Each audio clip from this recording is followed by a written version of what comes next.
Today, I'd like to review for you the Chris Christensen Ice on Ice Detangling Dog Conditioner. It says, groom like a professional. We have a golden doodle that is a white and tan mix. And if you have a white dog or a lighter colored dog, you understand how they can get sometimes a little bit dingy, dirty, if you will. This product right here has been great. It demats, it moisturizes, it creates a long lasting silkiness.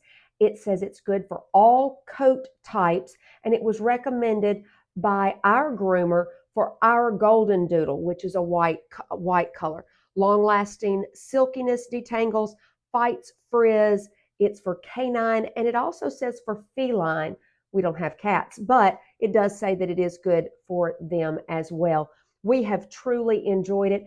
Our dog Larry has truly seems to enjoy it, and it definitely, the Ice on Ice brand, they are talking about some serious whiteness. So if you have a lighter colored dog and you would like to bring that bring their coat back to life and make it whiter after maybe they've played outside or just gotten a little dingy, uh, pick this up, put it in your cart today.